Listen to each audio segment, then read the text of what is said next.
Assalamualaikum, halo semua, apa kabar? Pastinya baik dong. Perkenalkan, saya Cynthia Almaida dengan 3 NIM terakhir 167 dari kelas Akuntansi Syariah 4D UIN Sayyid Ali Rahmatullah Tulungagung. Pada video kali ini saya akan membahas mengenai akuntansi gadai syariah atau yang biasa kita sebut dengan RAHN. Untuk lebih jelasnya, mari kita simak video berikut ini. Langsung saja yang pertama yaitu mengenai pengertian gadai syariah atau RAHN. Secara bahasa, RAHN adalah tetap, kekal, dan menahan sesuatu barang yang digunakan sebagai jaminan pada transaksi utang.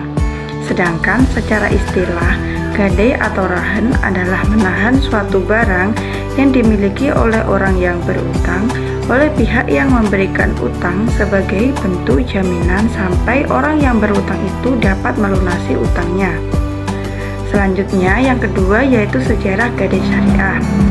Keberadaan pegadaian syariah pada awalnya didorong oleh berkembangnya lembaga keuangan syariah. Di samping itu, masyarakat Indonesia yang menjadi nasabah kebanyakan beragama Islam atau umat Islam.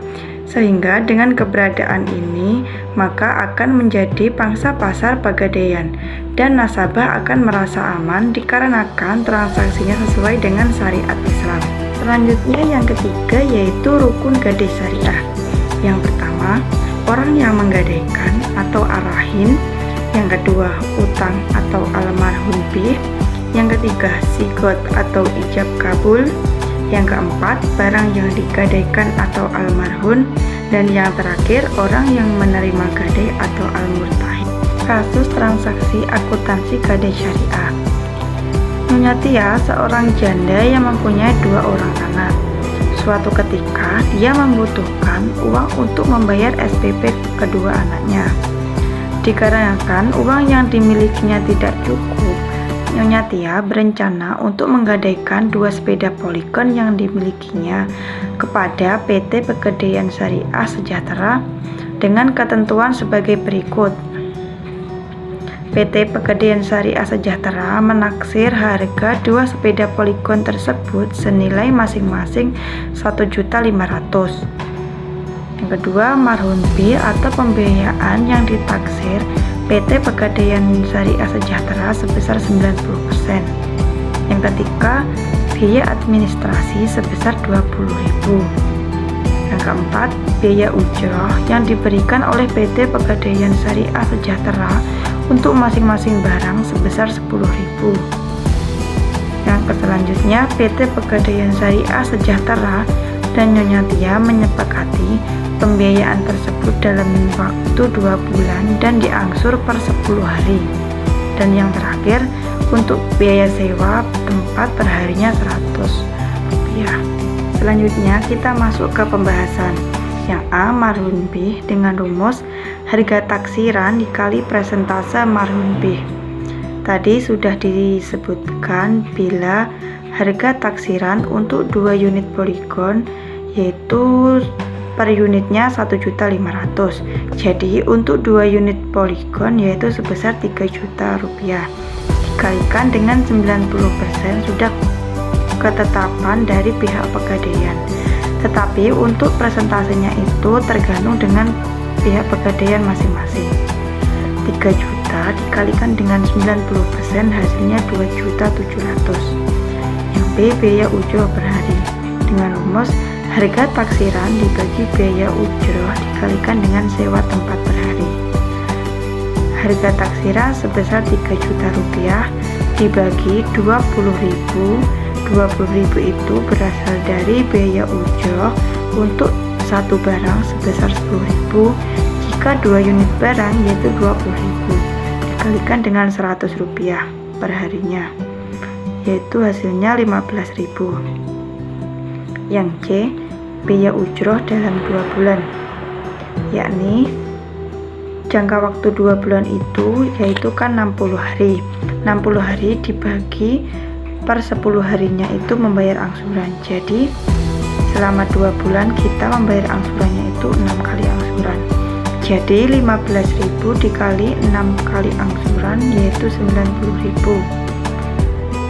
dapat disimpulkan yaitu uang yang harus dibayar Nyonya Tia sebesar uang pinjamannya sebesar 2.700.000 dan biaya ujrahnya sebesar 90.000. Selanjutnya kita masuk pada jurnal akuntansi transaksi pegadaian syariah.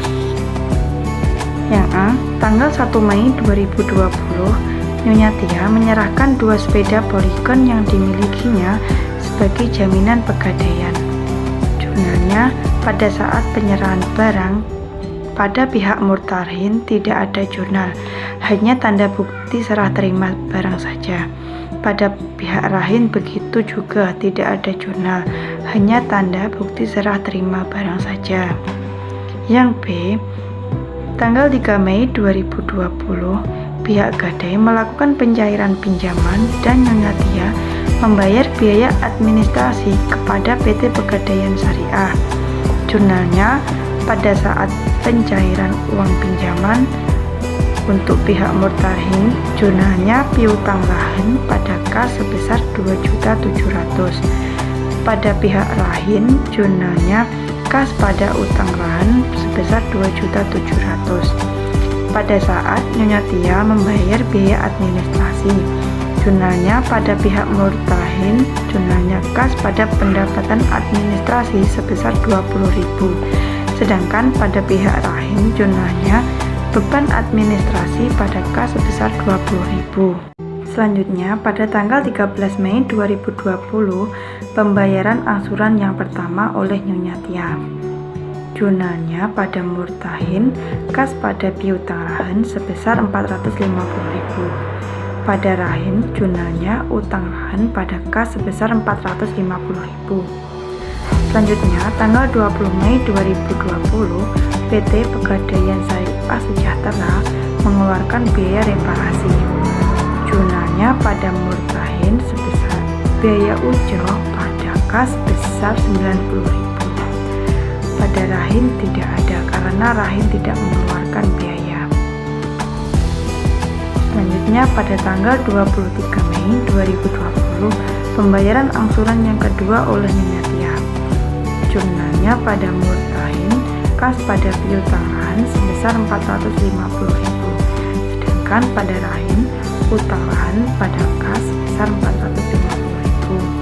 Transaksi selanjutnya yaitu Nyonya Tia baru bisa membayarkan angsuran ketiganya pada tanggal 12 Juni 2020, yakni bersamaan dengan pembayaran angsuran yang keempat.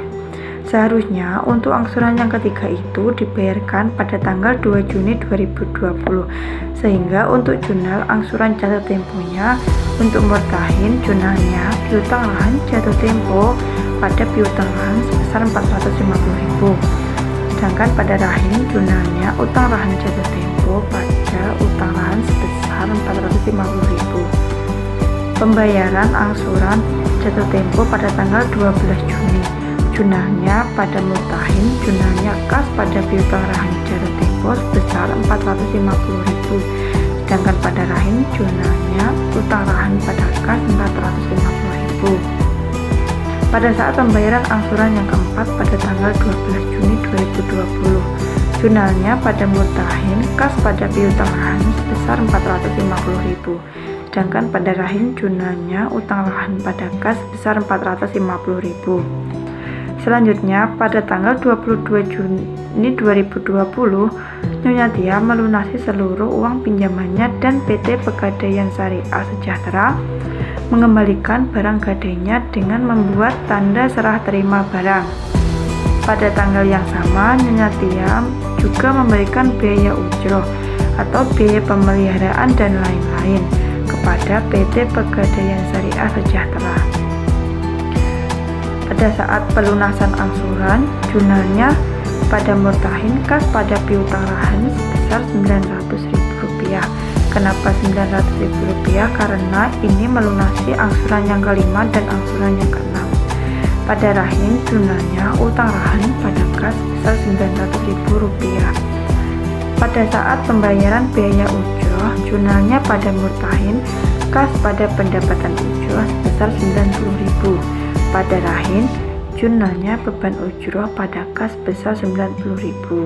Itu tadi video mengenai akuntansi Gadai Syariah dari saya. Jika ada kurangnya saya mohon maaf, jika ada lebihnya tidak usah dikembalikan, saya ikhlas. Semoga bermanfaat. Wassalamualaikum warahmatullahi wabarakatuh.